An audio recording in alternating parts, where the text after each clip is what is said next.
함께 시간 찬양하며 나아갑니다. 하나님의 등불 함께 찬양하며 나아가겠습니다.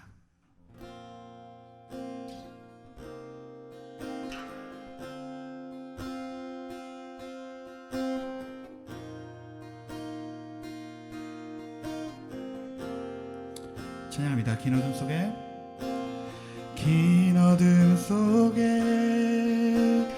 영광의 빛이 잃고 죄와 절망의 단식 소리만 있네. 주의 사랑은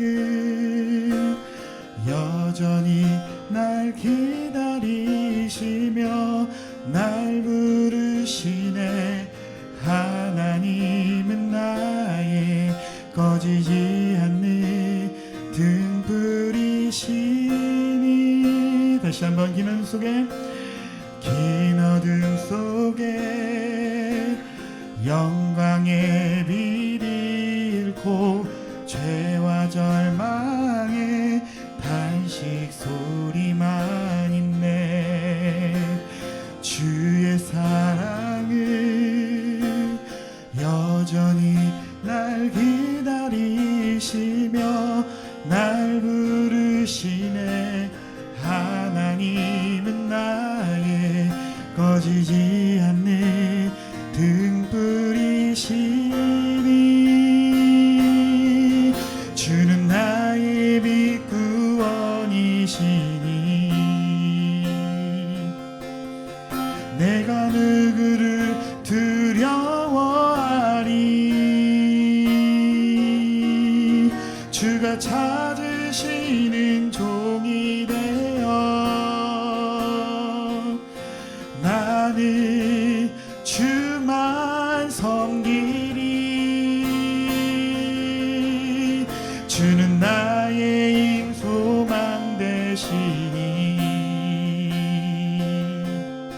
작은 자의 어둠 밝히시리. 소망 잃어버린 이 땅 위에 주의 영광 비추리. 주와 함께.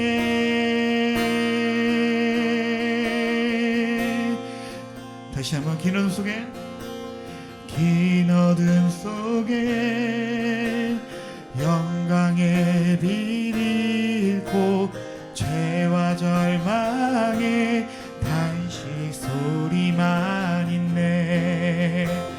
주의 사랑은 여전히 날 기다리시며 날 부르시네. 하나님은 나의 꺼지지 않는 등불이시니. 주는 나의 빛 구원이시니. 내가 누구를 두려워하리. 주가 찾으시는 종이 되어 나는 주만 섬기리. 주는 나의 힘 소망 되시니. 작은 자의 어둠 밝히시리. 소망 잃어버린 이 땅 위에 주의 영광 비추리. 주는 나의 빛 구원이시니. 주는 나의 빛 구원이시니. 내가 누구를 두려워하리. 주가 찾으시는 종이 되어 나는 주만 섬기리. 주는 나의 힘 소망 되시니. 작은 자의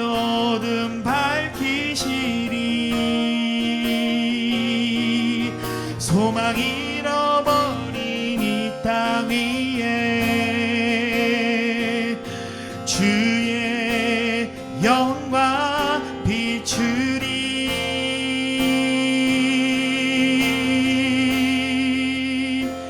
주와 함께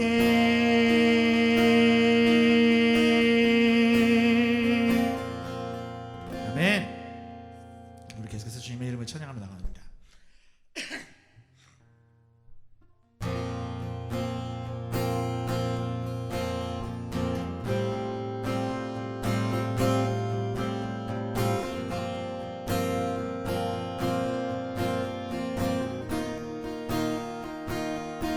주님의 마음 있는 곳, 주님의 시선 있는 곳, 내가 있기 원하네. 광야에 꽃을 피우시고 사막에 강물을 내시네. 주의 놀라운 손길, 풀은 마르고 꽃이 시드나 주의 말씀은 영원하네. 전능하신 주, 거룩하신 왕, 주님의 말씀 이루시네.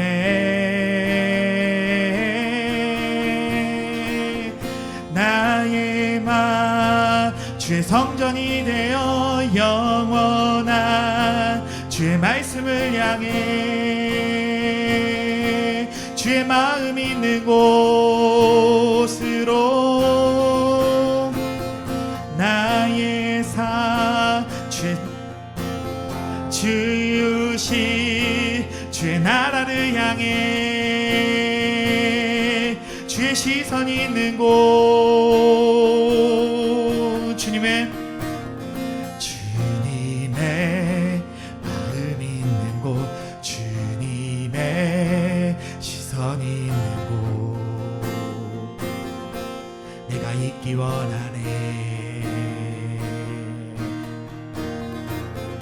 광야에 꽃을 피우시고 사막에 강물을 내시는 주의 놀라운 손길, 푸른 마르고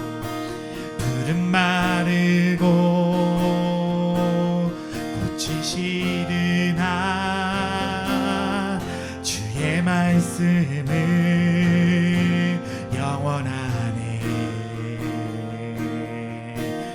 전능하신 주,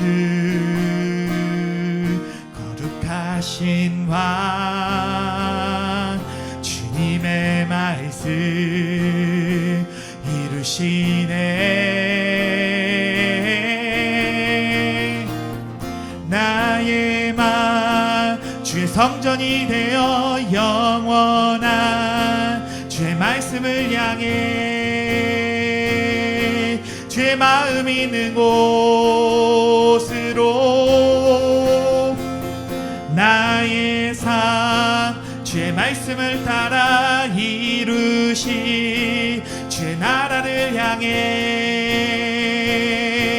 주의 시선이 있는 곳, 다시 한번 나의 마음 주의 말씀을 따라 주 영원한 주의 말씀을 향해 주의 마음 있는 곳으로 나의 삶 주의 말씀을 따라 이루시 주의 나라를 향해 주의 시선이 있는 곳.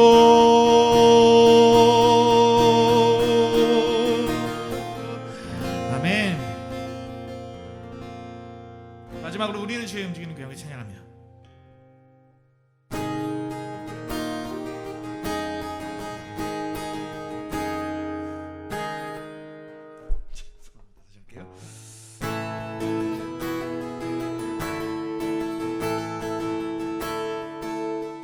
함께 찬양합니다. 우리는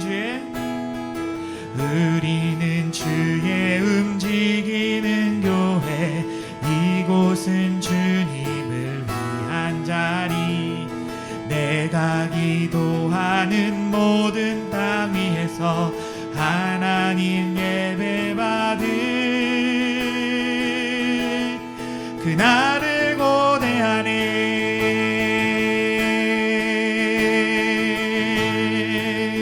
다시 한번 찬양합니다. 우리는 주의 움직이는 교회, 우리는 주의 움직이는 교회, 이곳은 주님을 위한 자리. 내가 기도하는 모든 땅 위에서 하나님 예배받을 그날을 고대하네. 나의 노래로 주님의 성전을 지으리. 높임을 받으소서. 이스라엘 찬송 증거하신 주님을 거룩하십니다. 두 손 들어 주님의 보좌를 만들고 온 맘 다해 경배하리. 구름 날개 사이에 임하신 것처럼 내 위에 임하소서. 다시 한번 우리는 주의 움직이는 교회, 이곳은 주님을 위한 자리. 내가 기도하는 모든 땅 위에서 하나님 예배받을 그날을 고대하네. 나의 노래로 주님의 성전을 지으리. 높임을 받으소서. 이스라엘 찬송 증거하신 주님을 거룩하십니다. 두 손 들어 주님의 보좌를 만들고 온 맘 다해 경배하리. 구름 날개 사이에 임하신 것처럼 내 위에 임하소서. 하나님 우리가 이곳에 섰으니 이 땅을 치유하소서. 하나님 우리가 어디에 있든지 주를 높이리라. 영광들아 주님의 손을 그 발 아래 입 맞추라. 영원한 통치자 주 예수 그리스도, 그는 위대하시와 그는 위대하시와 그는 위대하시와.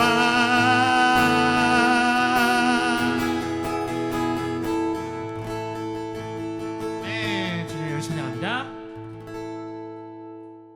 예, 오늘 말씀 함께 나눠볼게요. 오늘 말씀은 로마서 1장 1절부터 4절까지 말씀입니다. 네, 로마서 1장 1절부터 4절까지 말씀 한 목소리로 한번 읽어볼게요. 자, 시작. 그리스도 예수의 종인 나 바울은 부르심을 받아 사도가 되었습니다. 나는 하나님의 복음을 전하기 위하여 따로 세우심을 받았습니다. 이 복음은 하나님께서 예언자들을 통하여 성경에 미리 약속하신 것으로 그의 아들을 두고 하신 말씀입니다. 이 아들은 육신으로는 다윗의 후손으로 태어났으며 성령으로는 죽은 사람들 가운데서 부활하심으로 나타나신 권능으로 하나님의 아들이로 확정되신 분이십니다. 그는 곧 우리 주 예수 그리스도이십니다. 아멘. 네, 오늘은 하나님 나라를 선사하신 예수는 누구인가? 라는 주제로 몇 주를 설교했냐면요, 총 오늘까지 하면 8주 설교를 했습니다. 예, 8주 설교한 마지막 시간이에요. 예. 그래서 사실은 이 예배 시간에 광고 시간에 좀 얘기를 할까 말까 하다가 원래는요 저희가 이게 이제 저희 이 하나님 나라 선서하신 예수가 누구냐라는 주제는 사실 제 계획이 없었다가 급조해 갖고 갑자기 막 한 거고요. 원래는 사도행전 끝나고 나서 함께 이제 하나님 나라 복음으로 다시 시작하는 공동체라는 주제로 하나님 나라 복음이 뭔지에 대한 설교를 쭉 했어요. 그건 이제 우리 이제 그 올해 우리 가정으로 들어오신 신입 가정에게 우리 교회가 어떠한 말씀을 지향하고 있는지, 우리 뼈대가 무엇인지에 대해서 함께 좀 설교를 하면서 이제 우리 전에 서로 개척할 때 함께 모였던 가족들하고 같이 인사도 하고 좀 이런 마음으로 사도행전 딱 끝날 때쯤에 좀 사실 그때 당시 확진자들이 좀 줄는 상황이었잖아요. 막 백신 맞기 시작하고 이러면서 그래서 이제 막 그런 계획을 가지고 했는데 그 이제 보니까 다시 이렇게 치솟기 시작하면서 올해 오신 우리 가족들도 새로운 가족들도 이 예배의 자리에 오지 못하는 상황이 벌어지고 그러면서 온라인으로 이제 하나님 나라 복음이 무엇인지에 대해서 함께 나눴던 시간이었어요. 그러고 나서 원래 사실은 그게 끝나고 나서 우리 공동체 계속 모이면 우리 교회 핵심 가치 5가지 핵심 가치가 있거든요. 그 핵심 가치를 좀 설명해 드리면서 이제 복음으로는 어떤 복음을 가지고 있고 그 복음의 뼈대 위에서 우리 교회는 무슨 가치를 가지고 있냐 이걸 설명드리면서 제가 이제 올해 하반기는 이런 식으로 사역을 합니다라고 이제 설명을 하려고 하는 아주 원대한 꿈을 가지고 있었는데 그걸 못했어요. 그래서 그 어쩔 수 없이 그냥 하나님 나라 복음을 선사하신 예수가 누구인지에 대해서 또 이렇게 얘기를 했고요. 그거 8주 지나면 또 모일 수 있을 줄 알았는데 그 보니까 모이기가 좀 어려운 상황인 것 같아서 다시 이제 성경 강해로 넘어가려고 그래요. 그래서 지금 원래는 서신서로 쭉 가야 되거든요. 근데 서신서 스타일이 지금 기존의 설교 방식이랑 너무 계속 비슷해서 그럼 또 너무 재미없겠다 싶어갖고 구약의 말씀으로 좀 넘어가려고 합니다. 그래서 지금 한번 사무엘 말씀으로 지금 준비하고 있는데요. 사무엘 말씀 다음 주부터 쭉 하다가 좀 호전되면 다시 이쪽으로 넘어갔다가 다시 구약으로 갈 거예요. 그렇게 좀 알아두셨으면 좋겠습니다. 지난 시간까지 우리가 이 예수님이 누구인가에 대해서 집중적으로 살펴보면서 예수님은 하나님 나라 복음을 선포하시다가 결국에는 십자가를 지신 분으로 우리까지 살펴봤던 거 기억나십니까? 그 십자가로 그 고난으로 몰고 간 그 사람들이 누구냐? 유대 종교 지도자들이었고요. 그리고 그 종교 지도자들의 그 민낯 그 안에는 무슨 일이 있었는지 함께 살펴봤어요. 그러면 이제 마지막 시간이거든요. 그럼 남은 게 뭘까요? 하나님 나라 복음을 선포하시다가 그 선포하시는 방법은 2가지라 그랬죠. 말로도 선포하시고 행동으로 병자를 치유하시는 사건, 귀신을 쫓아내시는 사건, 행동으로도 보여주셨다가 결국에는 이 기득권자들인 유대인 종교 지도자들에게 그리고 더 나아가서 그 종교 지도자들이 우리가 살펴보진 않았지만 로마 권력, 로마 제국의 권력을 의지해서 예수를 죽이거든요. 그럼 남은 시간, 이 1시간 우리가 남은 1시간은 무엇으로 보아야 되냐? 아주 자연스럽게 부활에 대해서 우리가 함께 나눠야겠죠. 지난 시간에 우리가 살펴본 내용, 하나님의 주되심을 거부한 유대 종교 지도자들이 로마 제국의 힘을 빌어서 예수를 십자가에 죽였지만 하나님은 그를 죽은 자 가운데서 다시 살려내시고 우리의 주님이 되게 하셨습니다. 이렇게 예수의 십자가가 하나님 나라 복음의 선포로 인한 것이었듯이 그렇다면 예수의 부활 역시도 하나님 나라 복음의 맥락으로 우리가 좀 보아야 한다는 것이죠. 그래서 오늘은 예수님의 부활이 하나님 나라 복음과 어떻게 연결되는지 좀 살펴보고자 합니다. 그런 점에서 오늘의 설교는 가깝게는 이 지난 7주간에 함께 나누었던 그 핵심 주제가 뭐였죠? 예수는 누구인가에 대한 질문에 대한 오늘의 대답이기도 하고요. 조금 더 나아가면 사도행전 끝나고 우리가 하나님 나라에 대한 설교의 주제였던 복음이란 무엇인가에 대한 2가지 답이 동시에 진행된다고 해도 과언이 아니에요. 왜냐하면요, 예수님은 누구인가라는 질문이나 복음은 무엇인가라는 그 2가지 질문은 결국 한 가지 질문이거든요. 왜냐하면 복음의 핵심이 바로 뭐죠? 복음의 핵심은 예수 그리스도시죠. 복음은 계속 말씀드렸어요. 복음이 뭐예요? 하나님 나라가 우리에게 임했다. 하나님 나라가 온다. 하나님 나라가 완전히 임할 것이다. 그래서 완전히 왔지만 아직은 오지 않고, 그리고 더 나아가서 이미 온, 과거, 현재, 미래에 다 결정적으로 주시는 그 하나님 나라가 온다는 전언이죠. 그 소식이에요. 그런데 그 하나님 나라가 온다는 그 온다는 것을 우리가 초점을 맞췄을 때, 그 온다는 것의 주인, 하나님 나라의 통치자는 바로 누구시죠? 예수님이시잖아요. 예수님이 곧 우리의 주님이 되신다. 그래서 복음을 믿는다는 것은 예수를 믿는 것이죠. 다시 말해서 예수에 대한 교리, 예수에 대한, 예수가 뭐 나의 죄를 위해 죽었다 살아났다는 그런 교리를 믿는 것이 아니라 예수님 자체를 믿는 것, 예수님 그분을 믿는 것입니다. 예수님 그분이 나의 삶에 실제적으로 주님이 되게 하시는 것, 이게 바로 예수를 믿는다는 거죠. 그러니까 예수가 누구이냐라는 질문이나 복음은 무엇이냐라는 질문은 똑같은 질문이고요. 답도 똑같다는 거예요. 이런 배경을 생각하면서 오늘 우리가 함께 읽어본 로마서의 말씀으로 들어가 보려고 합니다. 이 로마서의 첫 부분, 우리가 함께 읽은 이 로마서의 1장의 첫 부분은 우리가 믿는 복음이 무엇인지를 아주 요약해서 제시해주고 있어요. 한 번쯤은 들어보셨지만 로마서는 누구의 편지죠? 사도 바울의 편지죠. 그런데 이 바울이 로마서를 어떻게 쓰냐면요, 3차에 걸친 전도 여행을 다 마친 이후에 로마 교회를 향해 로마로 가기 위해 앞서서 내가 이제 로마로 곧 갈 거야 라는 어떤 그런 심정으로, 그런 어떤 예고로 로마의 교회에 편지를 써서 보내요. 그런데 다른 교회와 다른 서신서와 다른 로마서만의 특징이 있어요. 무엇일까요? 바로 로마 교회는요, 바울이 가서 전도해서 세운 교회가 아니라는 거예요. 다른 서신서의 말씀들은 다 바울이 가서 개척해서 교회를 만들고, 그 교회를 만든 사람들, 그런 공동체 리더들, 이런 사람들한테 바울이 권면의 편지던, 그 교회 갈등이던 이런 것들에 대해서 바울이 막 쓴 편지들이에요. 근데 로마서는 바울이 개척해서 만든 교회가 아닙니다. 누군가 모르겠지만 로마에도 예수 그리스도를 믿는 사람들의 공동체가 있었고요. 그 공동체를 향해서 바울이 편지를 쓰고 있는 내용이 바로 로마서예요. 그러니까 일면식이 없는 사람들에게 지금 바울이 편지를 쓰고 있는 것이죠.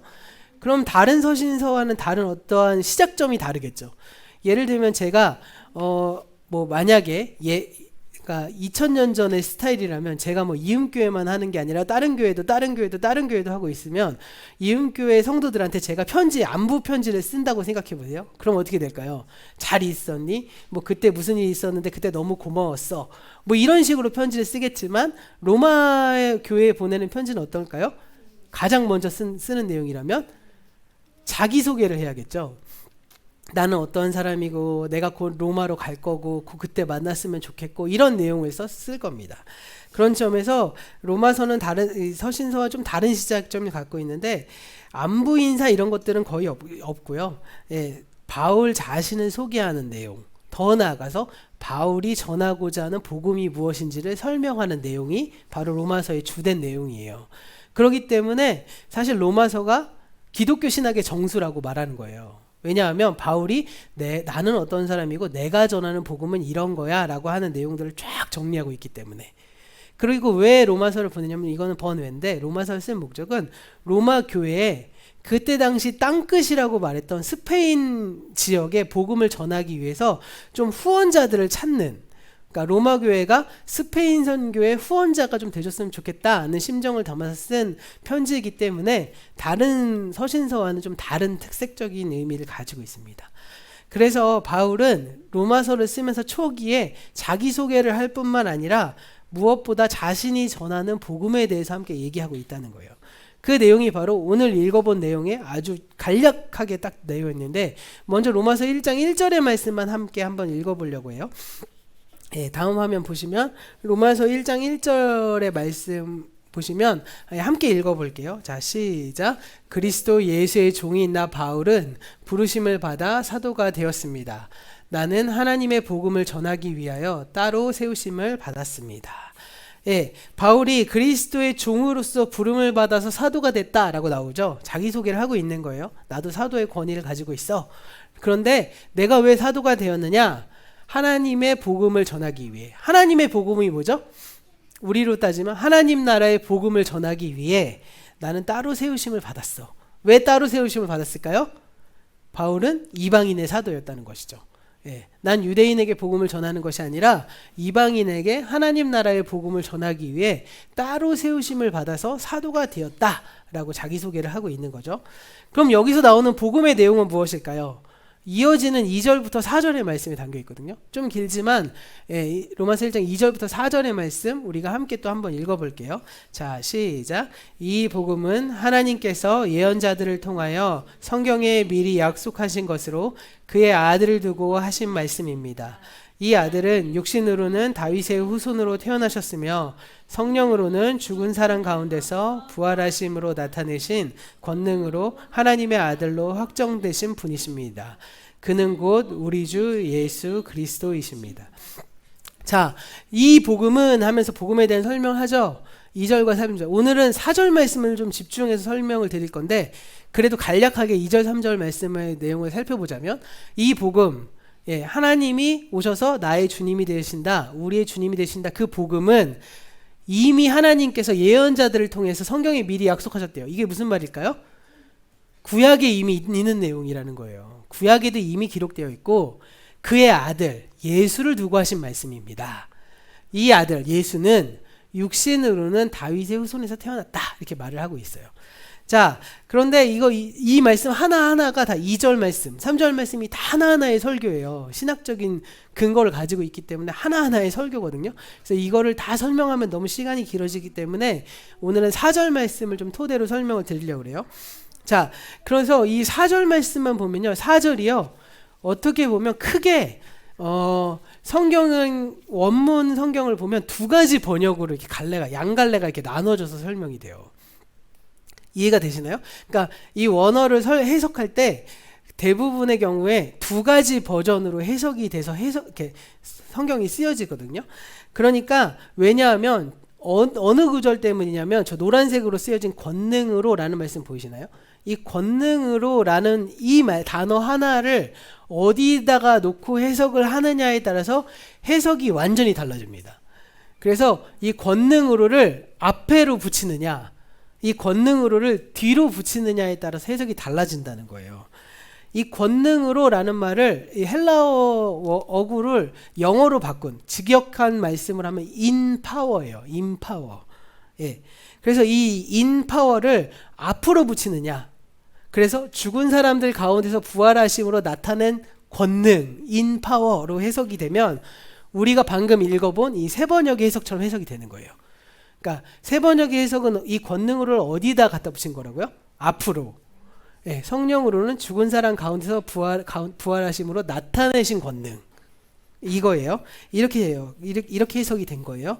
그런데 이렇게 해석을 하고 번역을 하니까 무슨 문제가 생기는지 아세요?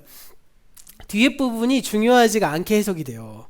하나님의 아들로 확정되신 분입니다. 그는 곧 우리 주 예수 그리스도이십니다. 이 말도 굉장히 중요한 말인데 이 구절 안에 하나님의 아들로 확정이 되셨다. 그는 곧 우리 주 예수 그리스도시다.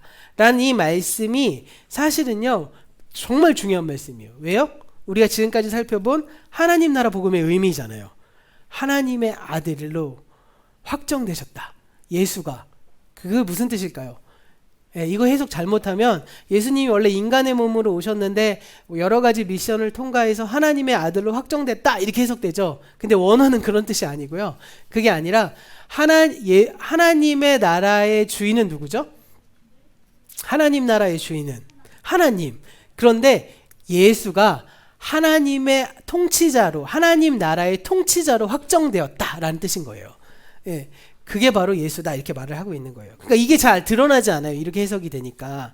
그래서 사실 이 구절에 하나님 나라 복음의 핵심이 들어있거든요. 그래서 그렇게 번역을 하지 않고 이 in power라는 어구가 뒤에 나오는 하나님의 아들로 연결시키면 어떻게 해석이 되냐면 영어로 직역해보면 The Son of God in power 이렇게 되는 거예요.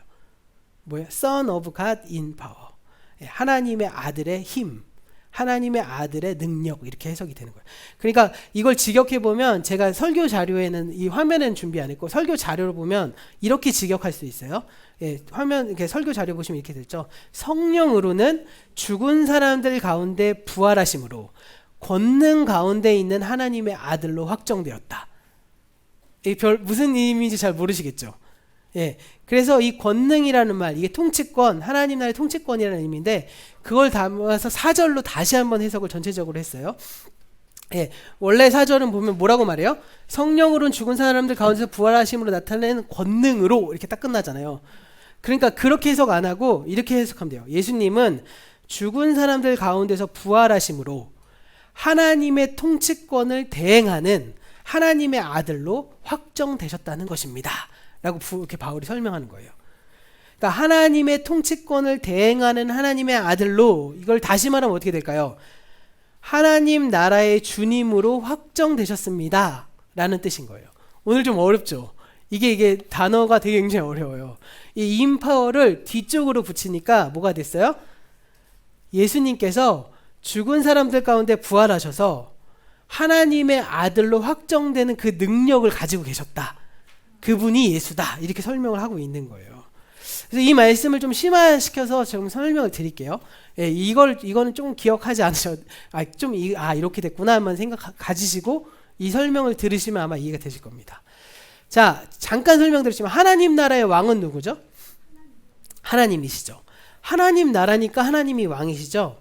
그런데 이 하나님의 나라가 하나님의 아들의 나라, 즉 예수의 나라가 됐다는 거예요.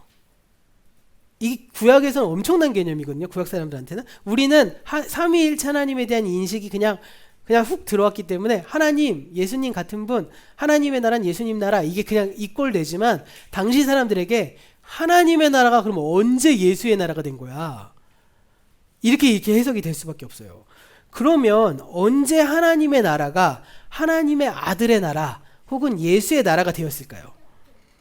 원래 하나님 나라인데 이게 언제 아들의 나라가 됐냐는 거예요.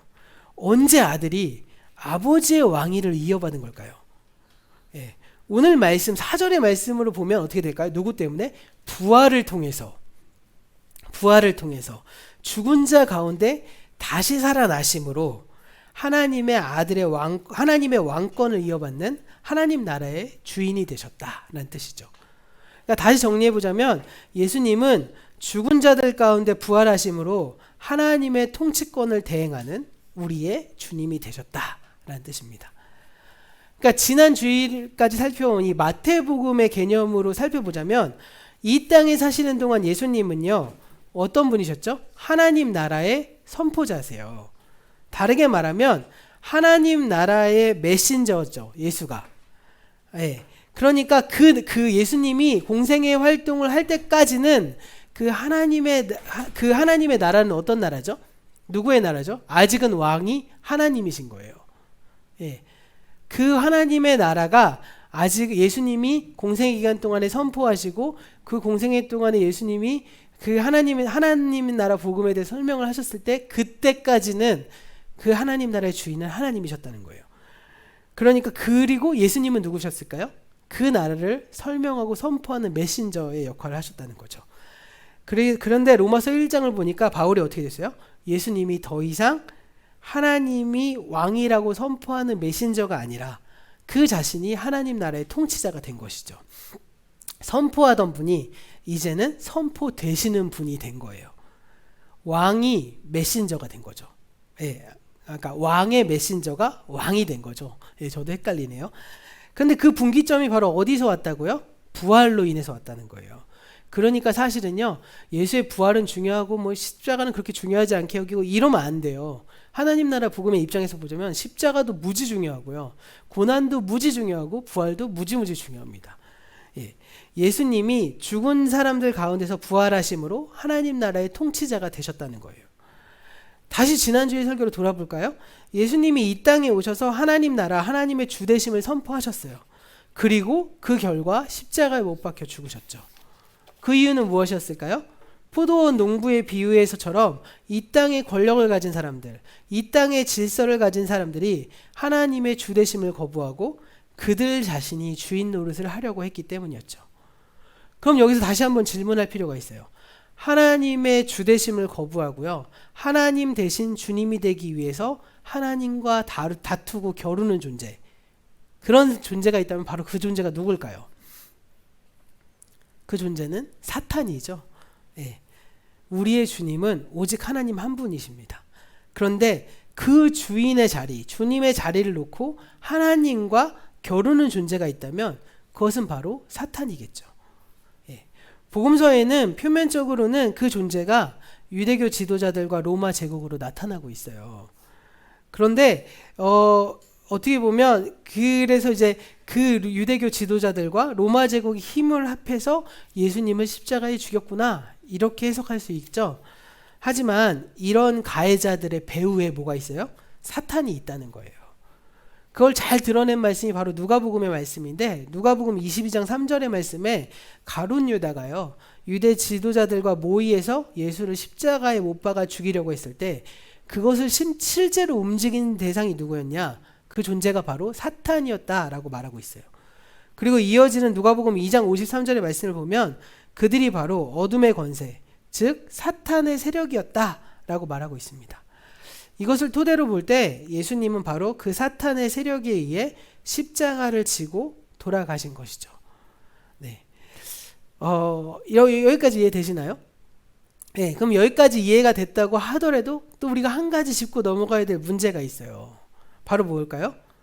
예수님은요, 사탄보다 힘이 세신 분일까요? 힘이 세시지 않은 분일까요? 네? 당연히 힘이 세신 분이겠죠. 네. 그들보다 더 큰 힘을 가지신 하나님이시잖아요. 그런데 왜 하나님의 능력으로 그들과 싸워서 부닥쳤으면 무슨 일이 일어나야 될까요? 쳐 부셔야 되겠죠. 그런데 오히려 그들의 권력에 의해서 예수님은 죽임당하셨어요. 왜 그런 일이 일어났냐는 거예요. 하나님이 우리의 주님이시고 예수님이 그분을 선포한 하나님의 아들로서의 왕의 권한을 가지고 있었음에도 불구하고 왜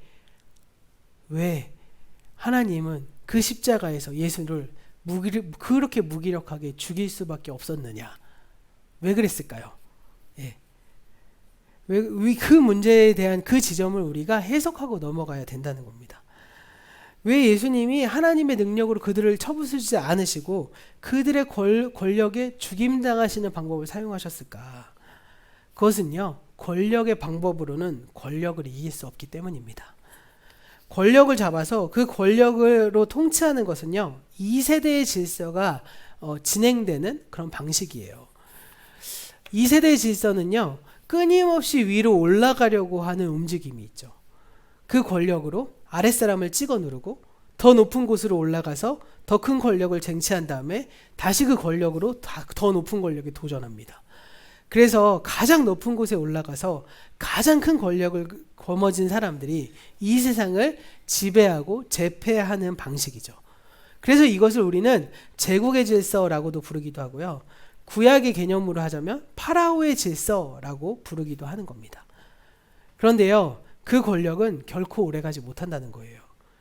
왜냐하면요, 끊임없이 올라가려고 하는 움직임은 사실상 끊임없이 내리려고 하는 움직임이 동시에 작동되기 때문이죠. 나는 올라가려고 하지만 내 발목을 잡아끄는 세력들이 있다는 것이겠죠. 그 질서를 따라가려는 사람들의 배후에는 언제나 끊임없이 내가 가지고 있는 권력을 노리는 사람들이 있다는 겁니다. 그래서 남을 끌어내리고 높이 올라간 사람도 언젠가는 다시 끌어내려질 수밖에 없는 것이 바로 이 세대 질서의 본질인 거예요. 그래서 그렇기 때문에 우리 조선시대 사극을 보던 중세시대 역사 드라마를 보던 로마의 역사를 보던 권력 있는 사람들이 한 가지 공통점을 가지고 있죠. 뭐죠? 다른 사람을 믿지 못하죠. 심지어는 자기 자식의 말까지도 믿지 못합니다. 그래서 끊임없이 의심하고 끊임없이 자기 자리를 위협한다고 여겨지는 사람들을 계속 제거해요. 숙청한다고 하죠. 계속 의심해야 되고 계속 미워해야 되고 계속 죽여야만 합니다. 그래서 끊임없이 피를 흘려야지만 권력이 유지되는 것이죠. 그러다가 자신의 힘이 떨어지거나 자신의 권위가 훼손되기 시작하면 어떻게 됩니까? 또 새로운 도전을 맞닥뜨리게 되는 거예요. 바로 이러한 이유 때문에 예수님도 고난당하시고 십자가에 달려 죽으신 것이죠. 그러면요, 그런 권력을 쟁취한 사람, 그 자리에 있는 사람은 행복할까요? 그렇게 착각할 수 있겠죠. 그런데 그것은 거짓 행복이다라고 성경은 말합니다. 행복한데 왜 의심하고, 행복한데 왜 미워하고 행복한데 왜 죽여야 하겠습니까? 권력을 잡아도 행복하지 못한 이유는 내가 권력을 소유했다고 생각하는 그 순간 사실은 권력이 나를 소유하기 때문이죠. 그러니까 내가 권력을 소유하고 내가 권력을 얻었는 줄 알았는데 권력에 의해서 내가 소유된 것입니다. 이것을 보면, 이것을 영어로 하면 possessed by the power라고 얘기해요. possessed by the power. 이 영어에서 이 possessed라는 말은요, 무언가에 홀렸다라는 뜻을 가지고 있거든요. 물론 소외됐다라는 뜻도 있습니다. 하지만 홀렸다라는 뜻도 됩니다. 그럼 무엇에 의해서 홀렸다고요? 권력에 의해 내가 홀려진 것이죠. 왜냐하면 권력의 배후에는 누가 있다고요? 사탄이 있기 때문입니다. 물질의, 돈의 배후에는 사탄이 있죠. 가장 잘 드러내는 영화 한 편이 있는데 무슨 영화인지 아시나요? 제가 제일 좋아하는 영화기도 하고요. 반지의 제왕이 그걸 잘 보여주죠. 그 반지를 소유하는 그 순간 나는 온 세상을 소유할 수 있는 힘이 생깁니다. 그러나 이 반지를 획득함으로써 온 세상을 손에 넣는 그 순간 어떤 일이 벌어지죠? 그 사람이 주인 되는 것이 아니라 반지의 노예가 되는 거죠. 그래서 나락으로 빠져버리게 됩니다. 권력을 소유하는 그 순간 그 권력이 나를 소유해버리는 것이죠. 그런데 그 영화를 자세히 보시면요, 사람들이 이 절대 반지를 손에 얻으면 내가 망하게 되고 내가 홀려지게 된다는 사실을 알고 있나요? 모르고 있나요? 다 알고 있습니다. 다 압니다. 전혀 모르는 건 아니에요. 하지만 알면서도 그 반지에 대한 욕망을 버리지 못하죠. 그래서 결국 뭐가 됩니까? 골룸이 되어버리는 거예요. 그것이 바로 2세대가 가지고 있는 질서의 단면이에요. 우리가 아무리 이 세상에서 가지고 있는 그 권력이라든지 물질이라든지 이 모든 것들을 소유하려고 온갖 노력을 다 하지만 사실은 내가 소유하는 것이 아니라 돈에 의해서 내가 지배당하죠. 권력에 의해서 내가 지배당하죠. 명예에 의해서 지배당하고 정욕에 의해서 지배당합니다. 이게 바로 이 세대가 작동하는 질서의 단면인 거죠. 그런데요, 하나님이 창조하신 세계에는 이 세대의 질서와 정반대 방향으로 움직이는, 작동하는 움직임이 있다는 거예요. 그것은 바로 이 세대의 질서와는 반대로 끊임없이 아래로 내려가려는 움직임입니다. 그 대표적인 예가 누구죠? 바로 예수죠. 하늘 보좌를 버리고 사람이 되어 이 땅에 내려오셨잖아요. 세상이 위로 올라가려고 할 때 예수님은 아래로 내려오셨습니다. 세상이 큰 자가 되려 할 때 예수님은 가장 작은 자가 되셨고요. 세상이 모든 것을 소유하려 할 때 예수님은 모든 것을 버리셨습니다. 세상이 힘을 얻어서 강자가 되려 했을 때 예수님은 가장 약한 자가 되십니다. 그리고 세상이 다른 사람을 죽여서라도 권력을 손에 얻고자 할 때 예수님은 오히려 그들로 인해 죽임을 당하셨습니다. 그것이 바로 십자가의 하나의 단면이죠. 근데 참 놀랍게도요, 그 아래로 끊임없이 내려가려는 움직임에는 한 가지 신비가 있어요. 그것은 뭐예요? 가장 낮은 곳은 가장 높은 곳과 연결된다는 거예요.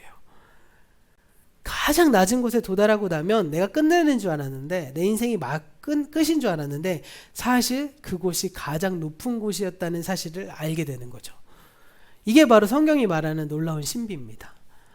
이것은 제가 주장하는 게 아니라 성경에 나오는 말씀이고요. 가장 대표적인 예가 뭘까요? 요한복음 12장 24절의 말씀입니다.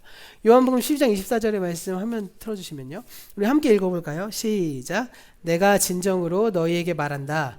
밀알 하나가 땅에 떨어져 죽지 않으면 한 알 그대로 있고 죽으면 많은 열매를 많이 맺는다. 네. 이 말씀 언제 하신 말씀이냐면요, 예수님이 십자가를 앞두고 하신 말씀입니다. 네. 아주 단순하게 말하면요, 우리 찬양 중에 이 찬양 있잖아요. 죽어야 다시 살게 되고, 이 찬양. 죽어야 다시 산다는 거예요. 더 극단적으로 말하면 죽지 않으면 다시 살 수 없다는 겁니다. 이 아래로 내려가는 그 움직임의 극단에 있는 것이 바로 죽음이죠. 그러나 그 지점은 사실 다시 살아나서 많은 열매를 맺게 하는 가장 높은 지점이라는 뜻이에요. 예수님의 십자가의 현상, 그 단면, 예수님의 고난의 그 단면만 딱 보면요, 십자가를 지신 것은 외면적으로는 패배한 것처럼 보여요. 하나밖에 없는 아들이 예수님의 주대심을 거부하는 자들로 인해서 십자가에 죽어가는데 하나님은 그 사건에 전혀 개입하지 않으십니다. 그 모습 하나만 보더라도요, 하나님이 사탄에게 무릎 꿇은 것처럼 보이죠. 하지만 그 순간에 하지만이 아니죠. 그렇게 십자가에 그 무력해서 개입하지 않으시는 그 순간 우리 하나님은 어떤 분이시죠? 패션 오브 크라이스트 보면 마지막에 어떻게 돼요? 예수님이 십자가에 탁 죽으시면서 다 이루었다고 탁 죽을 때 하늘에서 눈물방울이 툭 떨어지면서 막 비가 내리면서 끝나죠. 그 하나님 어떤 하나님으로 보이죠? 무력한 하나님, 아무것도 못하신 하나님처럼 느껴지잖아요. 하나님이 천지의 창조자시고 역사의 주관자로서 전지전능하시다는 그 믿음이 산산조각 나버리는 것처럼 보입니다. 그러나 하나님의 그 무력하심은 사실 하나님의 전지전능하심의 한 측면이라는 거죠. 왜냐하면 하나님의 무력하심이 그렇게 도드라져 보였던 그 순간에 하나님은 가장 낮은 곳으로 내려가서 그 아들과 함께 계셨고 바로 그 지점에서 부활의 역사가 시작되었기 때문입니다. 이 세상의 가장 낮은 곳, 바로 그 지점에서 예수님은 하나님 나라의 통치자, 우리의 주님이 되신 거예요. 그리고 바로 그 방법으로 예수님은 사탄의 통치, 죽음과 어둠의 지배를 허무신 것이죠. 자, 예수님이 선포하신 하나님 나라의 복음, 하나님이 여기에 오셔서 우리의 주님이 되신다는 그 전언은요, 오늘을 살아가고 있는 바로 이곳에 버젓이 우리의 주인 노릇을 하고 있는 우리의 적대 세력, 즉 예수님이 이 세대의 질서를 친히 허무신다는 그런 전언인 것입니다. 그렇기 때문에 하나님 나라는요, 곧 영적 싸움이겠죠. 그런데요, 이 싸움은 이 세대의 질서에서 더 유리한 고지를 차지하기 위해서 싸우는 싸움이 아니라는 거예요. 이 싸움은 이 세대의 질서를 근본적으로 무력화시키는 싸움입니다. 그래서 절대로 이 세대의 싸움은요, 이 세대의 질서가 말하고 시키는 방법으로 이루어질 수 없는 겁니다. 그 싸움은요, 오직 십자가를 통해서만 이루어지는 것이죠. 예수께서 우리 앞에 그 싸움을 싸우셨고요. 그리고 십자가를 지고 처참하게 죽으셨습니다. 그런데 무슨 일이 일어났죠? 가장 낮은 곳은 가장 높은 곳과 연결되는 신비가 있다. 예수님의 십자가의 죽음으로 예수님이 부활하셨다는 겁니다. 그렇기 때문에 이 예수님의 부활, 이것은 우리에게 희망이 될 수 있는 것이죠. 여기서 정말 중요한 사실은 무엇일까요? 그러면 예수님이 한번 싸우고 부활하신 다음에 끝 하고 끝내신 게 아니라는 거예요. 우린 그럼 얼마나 좋겠어요. 그 싸움은요, 오늘 자기 십자가를 지고 예수를 따라가는 사람들을 통해서도 계속 진행된다는 겁니다. 그러니까 바로 우리를 통해서도 일어나는 계속적인 영적 싸움이라는 것이죠. 부담되시나요? 하지만 그 십자가를 지고 걸어가는 그 걸음이 비록 버겁기도 하고 힘들기도 하지만 부활의 승리를 바라보면 이겨낼 수 있다는 거예요. 그러니까요, 우리가 하나님께서 우리에게 주신 십자가를 지고 싸울 때 이 세상의 방식으로 세상과 싸우라 그러면 이길 수 있을까요? 절대 못 이기죠. 이 세상의 방식으로 싸우기 시작하면 누가 이길까요? 대한민국으로 따지면 드라마에 나오는 그 스카이캐슬에 나오는 그 사람들만 계속 이기겠죠. 그런데 그 방식으로는 우리가 하나님의 방식으로 이겨낼 수가 없고요. 하나님의 방식과 뜻으로 살아낼 수가 없습니다. 그렇기 때문에 우리가 가장 낮은 곳은 가장 높은 곳과 연결되어 있다는 그 신비를 우리가 믿음으로, 예수님이 죽음에서 이기셨다는 것을 우리가 믿음으로 우리가 부활의 승리를 바라보면서 오늘의 고난과 오늘의 두려움을 이겨낼 수 있는 것입니다. 자, 우리가 십자가를 지는 이유는 무엇일까요? 바로 부활에 이르는 유일한 길이기 때문입니다. 십자가를 통하지 않고서는 부활에 이를 수 없고요. 오늘 말씀으로 따지면 죽어야 다시 살기 때문이죠. 우리가 오늘 말씀을 통해서 그 십자가의 신비를 깨닫고 함께 실천하는 주님의 참 제자가 되시기를 소원합니다. 주님께서 다시 사셨습니다. 그렇기 때문에 부활은요, 과거의 사건이면서 동시에 오늘의 사건이기도 하고 또 아직은 완전히 일어나지 않은 미래의 사건이기도 한 것입니다. 왜냐하면 십자가의 현실이 오늘도 계속되어 있고 예수님의 재림이 아직 일어나지 않았기 때문에, 완전하신 하나님 나라가 일어나지 않았기 때문이죠. 그런데 중요한 사실은 뭘까요? 그렇다고 해서 사탄이 지배하는 그 질서, 사탄이 가지고 있는 그 질서가 예수님이 대적하는 그 시기의 힘과 똑같을까요? 아닙니다. 이미 예수님이 이기시고 부활하셔서 어떻게 보면요, 사탄의 가장 중요한 급손을 다 해체해 주시고 결국에는 예수님께서 이미 이긴 싸움을 우리에게 남겨두고 계시기 때문인 것이죠. 예, 축구 같은 경기 보시고 야구 같은 경기 보시면 막 콜드 게임으로 막 이기고 있으면 감독이 무슨 선택을 하죠? 신인들한테 기회를 주잖아요. 그런 것처럼 이미 다 이겨놓은 싸움에서 마지막 단추 하나, 점 하나를 찍는 이 싸움이 우리에게 남아있는 것입니다. 그렇기 때문에 우리가 분명히 알아야 될 사실은 우리가 그 싸움을 싸우고 살아가야 한다라는 것을 기억해야 된다는 것이죠. 하지만 그럼에도 불구하고 우리에게 여전히 당면된 문제가 있어요. 무엇이죠?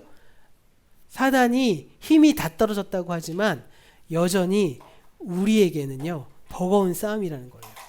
우리가 신인 축구 선수인데 아무리 우리의 선발이 너무 축구를 잘해서 이기고 있다고 하더라도 신인으로 전부 다 경기가 투입되면 어떤 일이 생길까요? 버벅대기도 하고 능수논란하지 않겠죠. 그렇기 때문에 2세대 질서가 아직도 여전히 살아서 힘을 떨치고 있어서 우리에게 싸워야 될 싸움, 자기 십자가가 여전히 무겁긴 하다는 거예요. 하지만 이미 예수님이 십자가로 부활하셔서 승리하셨고 이제 곧 오셔서 새하늘과 새 땅의 문을 여실 것입니다. 그래서 오늘은요, 그래서 우리들은 오늘날 우리에게 일어나는 벌어진 이 싸움을 살아갈 수 있고 싸워낼 수 있는 것입니다. 그런데 중요한 사실은 뭐예요? 계속 강조하지만 이 싸움은 제국의 방식, 2세대의 방식이 아니라 아래로 내려가는 십자가의 방식이고, 그 한 알의 밀알이 땅에 떨어지면 많은 열매가 맺는 것, 이것이 바로 하나님 나라의 방식이기 때문에 이 세상은요, 이 세대는 결코 하나님을 이겨낼 수가 없는 거예요. 우리 주님께서 더 나아가서 부활의 첫 열매가 되셨기 때문에, 이미 이기셨기 때문에 주님을 따르는 우리에게 희망이 되셨습니다. 우리가 오늘 이러한 희망을 가지고 예수님이 부활하셔서 다시 살아나신 것처럼 우리도 다시 살아갈 길을 소망하면서 오늘도 내일도 또 다가올 이번 한 주간도 자기 십자가를 지고 주님을 따라가는 우리 모두가 되기를 간절히 소원합니다. 오늘 함께 예배를 드린 우리 모든 가족들에게 오늘 다시 살아나신 주님의 부활의 그 충만한 은혜가 함께 있기를 간절히 소원합니다.